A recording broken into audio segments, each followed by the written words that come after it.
We're waiting on the connection here. Hey, you're here. Hey, welcome back to Grit Gym. Today we're coming from the gym. There's some construction going on in the office right now, so they're banging around over there. But we come to you every weekday. Today's Monday. We come to you every weekday, talk about your health, which comes in the way of the four quadrants: the exercise, mindset, nutrition, and recovery. You leave out one of these, and your health isn't going to be right where you want it to be, which means that the rest of your life isn't going to be right where you want it to be. If your nutrition is Welcome back, guys. We keep getting disconnected a little bit, but we're talking about your health today. Exercise, mindset, nutrition, recovery, all of them work together. They're not necessarily happen to be in balance all the time. For the first 8:30 this morning, mine was not balanced. I was exercising, right? So I was out of balance, and then I went to eat, and then I went to recover. So you're gonna have different balance isn't necessarily that you're going to be doing them all the time. And there's this interesting thing going on around the internet right now, this argument. If you're out of breath, are you exercising?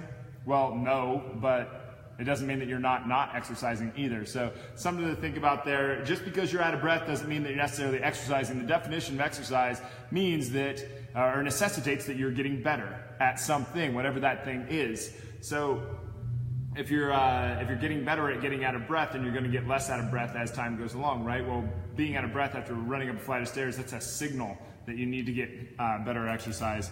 It depends on, I guess it depends on the length of the stairs and how fast you ran up them too, though. But today, this is going to be a tough one for me to do today, because I said I was going to do this, and it was going to be a little bit of a litmus test. The thing is, I wanted to do this for a while on the show, but I haven't really gotten the guts to do it, so it's kind of interesting. What I'm going to try to do is get as transparent as possible. There's always like some kind of border there, right? Where's the line where you become too transparent? But I believe in transparency and not like hiding things or sneaking around. And so what I'm going to talk today is about the dirty word sales. So we're getting a certain amount of heat from, or sales gets a certain amount of, not us, we don't get a lot of heat from it because we don't manipulate people. Like, anyway, I'm going to get into this, but sales gets this really nasty, awful, disgusting, almost like elicits like this, like, ooh, gross. I don't want to be a salesman, or I don't want to be, I don't want to be considered a salesperson or anything like that. I just want people to buy without me having to sell them. And the thing about this is that I think that there's an interesting thing going on here, because as soon as we take sales and we dress it up with a different word like coach or leadership or even parenting, then all of a sudden it's fine to be a salesperson. But if you think of sales that way, now we're getting away from the manipulation stuff, hopefully. We're getting away from the scumbag salesman type stuff. We're getting towards something where it's a cooperative effort, where people can work together, and it's a service. When I look at sales, I don't look at it as manipulation. If you read certain books on sales, you would say that it's just extremely manipulative what they're trying to come up with, but I don't look at sales that way. To me, sales is a service. So I'm kind of skipping around in my notes here, but you think of parenting. Well, how do you get your kid to eat his vegetables when he doesn't want to eat his vegetables? How do you get them to go to bed when they don't want to go to bed? How do you get them to brush their teeth when they don't want to brush their teeth? It's influence, right? Well, sales is just influence. And for me, when people are coming into Grit Gym, they're coming into Grit Gym to make sense of investing in their health. They're trying to make sense of doing the deal, of signing the piece of paper, of investing in their health and investing their dollars in their health. And the interesting thing, I used to say, people used to, like, how do I say this? I used to, like, I was so desperate to help people, and no one would buy my service, that I eventually just gave it away for free. And I was like, I'll train you for free for a month. If you don't like it after that, then no big deal. And I would do deals like that all the time. And all it did was left me like broke. I was so broke. Actually, like, I think a lot of you guys know the story. If you're watching this later, you might not know this story. But if you know anybody that has worked 120 hours and got paid $159, that's where I was. I got paid I worked 2 60-hour weeks right in a row, and I got paid $159 because, well, that's how much I earned at the time, because I was giving away so many free sessions. And the interesting thing about it is that I had to work really, really hard to get those people to sign up. Okay, for free. It was for free, and I had to work really hard to get them to sign up. And then they would come for like 3 to 12 sessions, and then they would never come back. And the interesting thing was when I finally just said, no, I have to get paid for this, and this is how it goes. When they invested their money, all of a sudden they invested their time, they invested their focus, they invested their energy, and they had better results because of it, and they actually showed up for lengths of time. It was amazing. It was the weirdest thing to me. But if you think about it, you're investing something physical for something that you can't see. So they're like, okay, well, I'm investing all this money. I got to push towards this thing. So that's one of the reasons why I think that what we do at Grit Gym, some people say that we're expensive. And I'm like, if you only knew how expensive it is the other way around, which you're going to find out in the next 20 years, the other way around of not taking care of your health is way more expensive than the measly few bucks that you're going to come in and spend at a gym. But the point I'm trying to make is that sales is a service. The people that come in, whether you've gotten sold or you've bought something, because people really like to buy things, but they don't like to be sold, right? But they're the same thing. You're making sense of spending the money. You're making sense of the importance of health. And with me and my conviction towards this stuff, if I don't sell somebody on health before they leave, then I'm the scumbag. Then I didn't have the influence necessary. And besides, when you get into influence, I'm going all over the place with this talk, so sorry guys if this isn't like right in a row the way it's supposed to go. But if you get into influence, you're constantly being influenced or doing the influencing. So there's constant back and forth. Like your kid is constantly influencing you if you're a parent, and you are constantly influencing your kid, and vice versa. You're constantly being influenced by, and you're constantly being influenced. And influence in sales is not that much different. There is just another medium of exchange. So leadership, coaching, parenting, they're all sales. They're all sales. You're constantly in a state of being influenced and influencing. But we don't look at coaching and leadership and parenting as these as a negative word. Now, if you look at the first line of a financial document, it's always revenue, and revenue is just a fancy word for sales, right? And everything in business, everything in life, I think that everything kind of comes back to this, or it can be based on. I don't think everything is based on this. That's a little bit of a bold statement, but much of your life is going to be based on this influence thing. Can you influence your friend to put a smile on their face? Can you, if you look at the basics of selling, and I've taken a lot of sales courses. I've read a lot of sales books. When my business was about to go under back in 2014, I had a lot of decisions to make. Actually, I think it was 2012. I think it was 2012. Anyway, it was 2012. We were 2 years into the business. We started in 2010. So I had a lot of decisions to make, and I was like, well, do I just get out of this thing? Do I just go and completely go AWOL and not do this anymore? Or do I dig in and make this exactly what it can be? Because not enough people are showing up, and I'm not having the influence that I want in the world. What do I need to do? So I started banging on books, banging on information products, doing everything I possibly could. And what I'm finding now is that the more time that goes on, the basics of selling is just being a good person. Like, who are you more likely to buy from? The person with a really good attitude and a lot of energy and a can-do mindset? Or are you going to buy from the really negative person that no one wants to be around? You know, putting a smile on your face, that's part of selling. That's the basics of selling. Does it help you to put a smile on your face? Well, it helps me to put a smile on my face. So yeah, it does help me to help other people, just like you make a sale, it does help you, and it does help that person. If it doesn't, then I think that's where we get into the scumbag stuff, is when sales becomes a scumbag move, is when somebody doesn't believe in their product, doesn't believe in their service, is just doing it to manipulate you. When I look at this stuff, if I don't sell the person, if I don't help them make sense of spending the money on their health and making it a priority in their life, then I'm the scumbag, not them. It is 100% my responsibility. I say on this show often, but if it's going to be, it's up to me. But you've got energy, solution mindset, that can-do attitude, that positive attitude, the good, confident greeting that you walk up to someone and you're happy to see them, and you put a smile on your face and you're extremely genuine and transparent. Those are all sales techniques. I don't know why they call them techniques, but they do. They're all sales things. They're all trying to help people make sense of taking care of themselves. And when it gets past this stuff, I think sales gets messed up with this like manipulative and kind of gross sort of thing. And it's really too bad because when you look at like a Vince Lombardi or any other coach that has done extremely well known, like Vince Lombardi is probably a bad example because he's not exactly the heartfelt guy that everybody probably thinks that he was. He's a hard dude. But when it comes to coaching, how do you get your athletes to engage at an extremely high level? How do you get them? You influence them.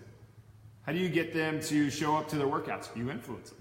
How do you get them to do what they need to do to succeed? You influence them. You sold them on the idea that they can be better than they thought they were, to believe in themselves. And when I look at what I'm selling, I'm thinking I'm selling you on better nutrition practices. I'm selling you on a positive, can-do, all-in mindset where you love yourself. I'm selling you on exercise that's good for you. I'm selling you on taking care of yourself in the recovery realm. I'm selling you on believing in yourself. Like that you can do those things. Like, I'm a real bad guy, right? For selling those things. If you sell a service that you super believe in, that every single person in the world needs to be on, then I don't think that you're a scumbag.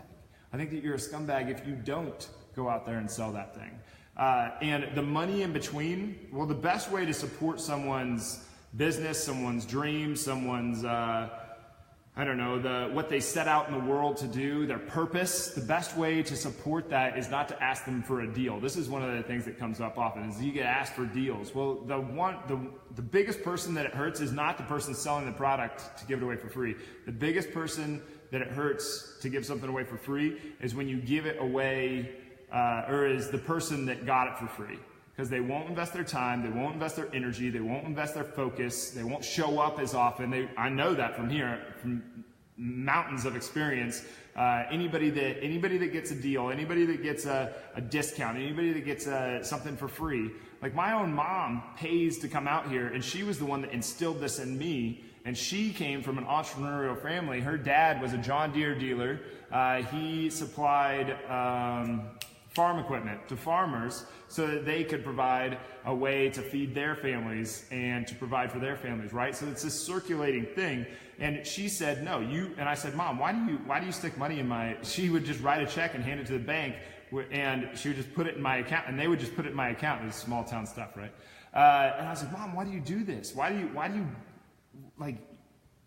do that? And she's like, you provide a service, I use that service, and I will pay for every time that I do that. And I was like, all right, well, I wasn't going to argue. After a while, I was done arguing with her, but she's right. If you value something that somebody else does, go pay full price for that thing.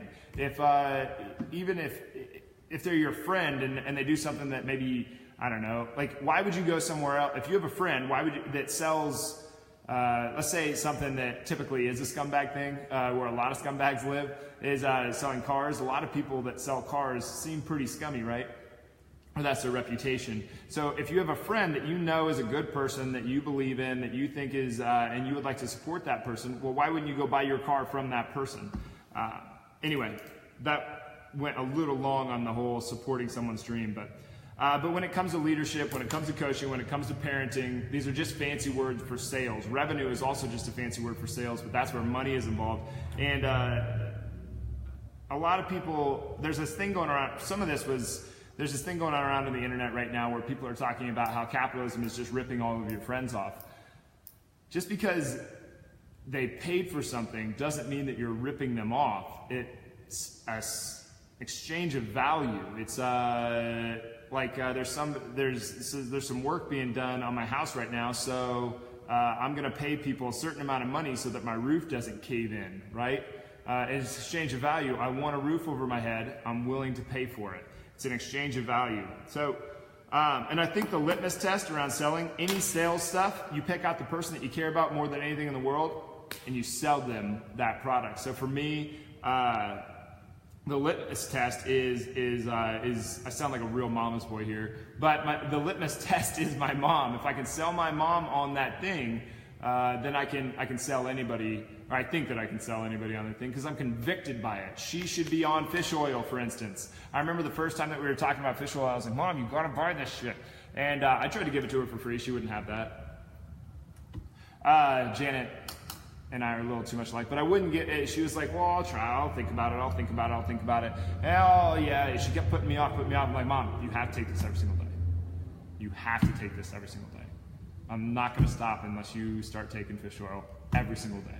And now she takes fish oil every single day. Same thing with vitamin D, same thing with a probiotic. There are certain supplements that I couldn't get her to take a protein supplement because I don't believe in protein supplements. I believe they exist, but for what she's going for in her life, she should not be taking a protein supplement. It's not going to help her at all. She's not trying to gain a ton of muscle. She's trying to get strong so that she can play around with my nieces and nephews. I almost called them her nieces and nephews. Her nieces and nephews are all my age.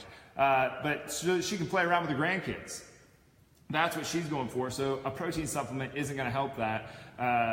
Vegetables and meats and good fatty acids and fruits, those are going to help that.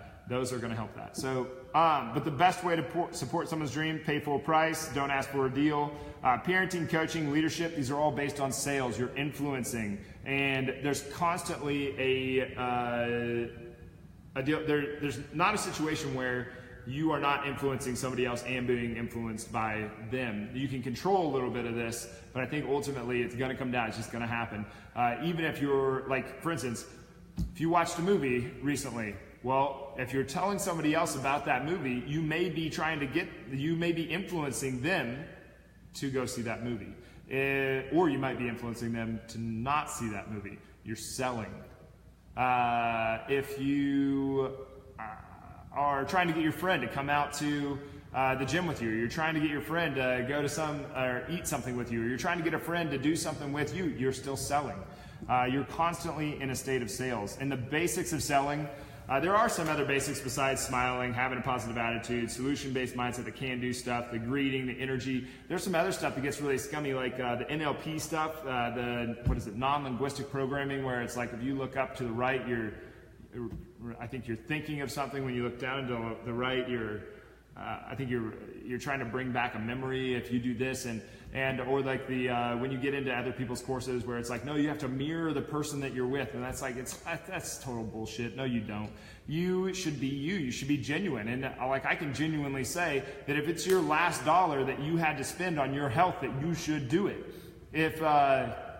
If you're starting a business and you have no money, you don't have any, you only have enough revenue, just barely making it, then you should go get a gym membership because it opens you up to a bunch of prospects and you're working on your health at the same time. That's one of the things I joke about with the people who own businesses out here. And I say, if your gym membership, if this gym membership doesn't make you money, then you picked the wrong gym, because they have a multitude of qualified buyers right in front of them that they can become friends with, and then friends do business with friends, and that's how it ends up expanding.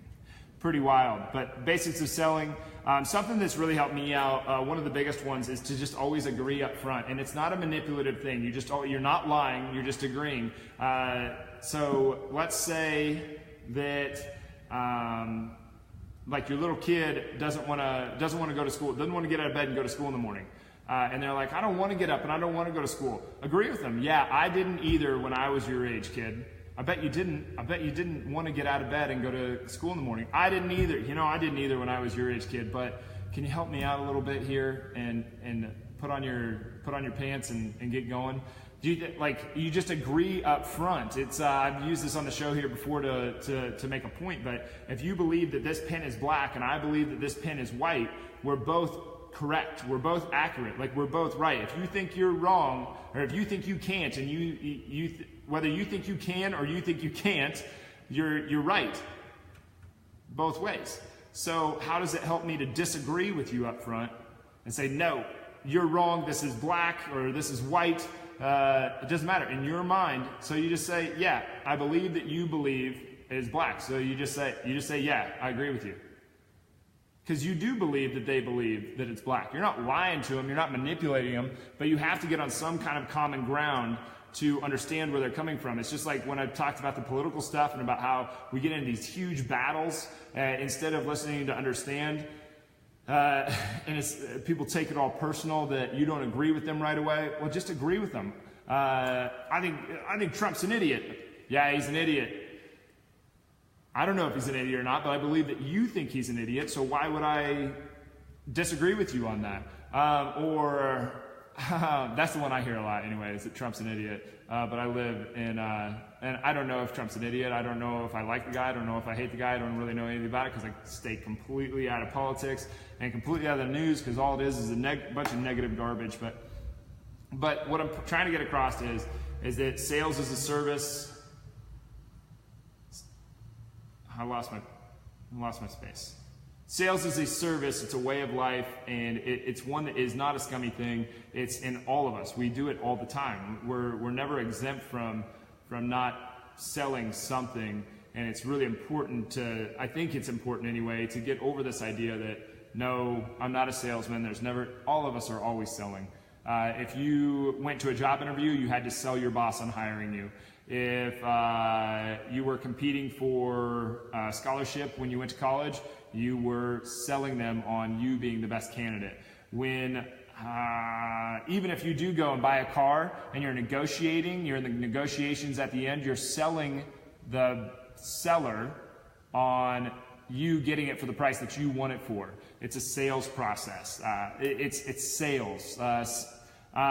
If you're trying to cheer somebody up that's having a bad day, sales. It's all influence. But anyway, what I'm trying to get across is if your conviction for what you're selling is what you think the world should have, then it's your responsibility to go out there and make that happen.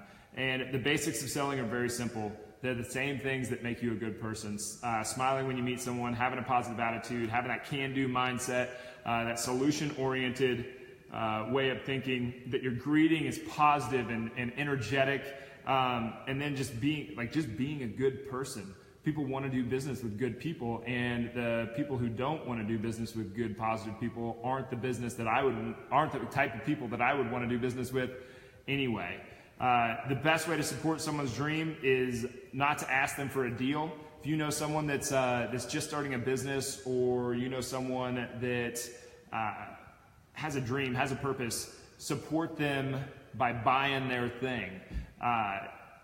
Even if you don't, I think that you should need that thing. That's probably going to help out a lot. But parenting, coaching, leadership, these are all just fancy word for sales. Only in this realm, there's no money being exchanged. And really, in the sales process, there's no money being exchanged in sales anyway. There's the sales process where you're helping somebody make sense of the deal, and then there's the close later where they actually sign the paperwork and there's the exchange of money. The exchange of money is not the sale. The sale is, hey, I'm thinking about doing this. Help me make sense of this. That's the sale. The other part is not the sale. Just like you have to sell the kid on getting out of bed or eating his vegetables or brushing his teeth or going to bed. You have to sell that kid on doing that, but the sale is not the outcome. The outcome is the outcome.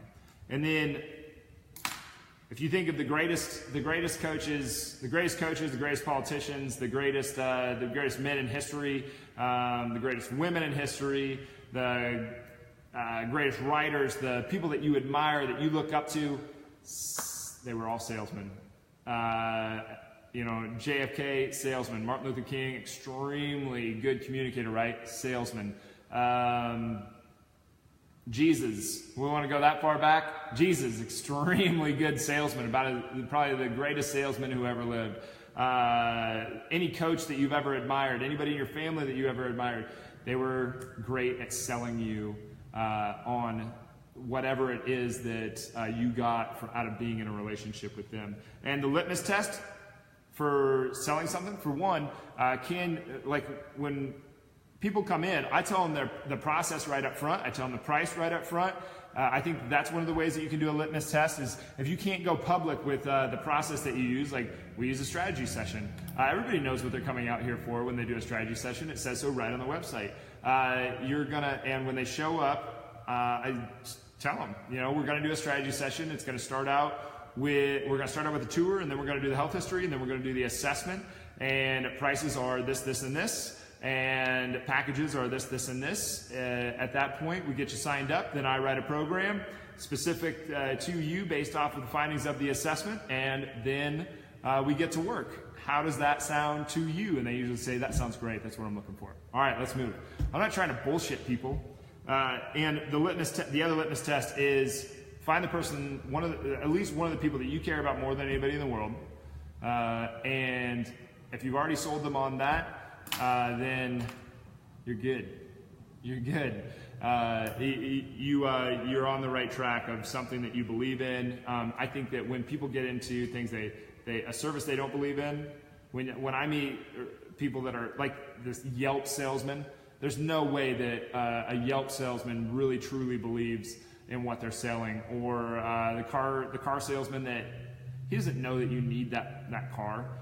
Whatever it is, the good versus bad. And one of the other things that I use is you know that you're a good salesman if your in-laws have bought your product or engaged in your product and use your product. That's one of the ways that those are like three things. So can you tell anybody what your prices are and what your process is, and can be completely open about it? And then can you sell, is the person that you care about more than anybody in the world, are they on your product? And then the last one is, are your in-laws on your product? Someone that might not exactly like you very much, maybe. If your in-laws are on your product, you're probably a good salesman. And I am happy to say that the person who did this is one of the most important people in my world. Rachel did this, and her whole family has worked out at Grit Gym for, I don't know, however many years it's been. But anyway, so hopefully I'm on a good track of becoming a good salesman, and hopefully the world is on a track for understanding that sales is not a dirty word, and that understanding more of this thing is a good thing. Is a good thing. I think that sales is something that should be taught in school. People would get along a lot better. And if it's the first line in a financial document, and wealth is one of the most important aspects of your life: health, wealth, relationships, time. Health being the number one, relationships and time being probably number one and number two, or number two and number three. Time, I kind of question, because we all get a different amount of time. We all get the same 24 hours, but tomorrow's not guaranteed. Some of us are not gonna make it past tomorrow, and tomorrow it's just not guaranteed. But your wealth is a big portion of your life. It matters. It matters. It's the top line of a financial statement is revenue. That's also a fancy word for sales. So sales should be taught in schools. Financial education should be taught in schools. A lot of this talk was actually I've been reserving this for other business owners, especially fitness places, because there's so many lies in the fitness industry, not just right now, that in the entire time that I've been around and been studying this stuff since 1997, is that there's so much bogus nonsense. There's people that, if a 67-year-old woman that's never worked out a day in her life and hasn't been active, and she's 50 pounds overweight, comes into a gym and says, "Hey, I have 12 weeks before a marathon, and do you think that I can do it?" And the guy goes, "Yes, I do think that you can do it." Then that guy is a bogus bullshit scumbag. He's not a salesman. He's just promising something that he can't deliver on. He's a liar. And so I don't know where I was going with that one. But, the fitness industry is just full of garbage that I wish wasn't there. So I've been reserving this for the fitness industry, but this is my podium for now, and so I figured I'd just throw it out there. But basics of selling: smile, positive attitude, energetic greeting, where you act like you're happy the person is there, and you better be happy that the person is there. You have a solution can-do attitude, solution-based. Even if you are already an employee at a business, your boss is going to like you a lot more. You're going to get better perks. You're going to get better bonus. You're going to get easier raise. You're going to get all the good stuff if you have that positive can-do attitude, you come in greeting people well every day, and you are someone to admire. You have tons of energy. Like, bosses want that kind of person. You're selling your boss on everything that you want out of your job, and you might not even have known it. But anyway, the basis of selling is just being a good person, and the best way to do that is to look at it as a service. It's not some kind of scumbaggy sort of thing. But anyway, thanks for being here today, guys. I know that I was all over the place. This really did have like an order to it and an organization to it, but it didn't really come out that way, did it? So it looks like I've got some work to do on cleaning this up. But anyway, thanks for being here. I really appreciate it. If you can take the time, click share. And I realize this might not be everybody's cup of tea, but I hope this helped with maybe something where you are in a leadership position, because we all are. We're all leaders on some level. Even if we are subordinate to somebody else, we're still a leader to the person above us. Because we're always an influence, right? Anyway, thanks for being here, guys. Really appreciate it. We'll be back tomorrow.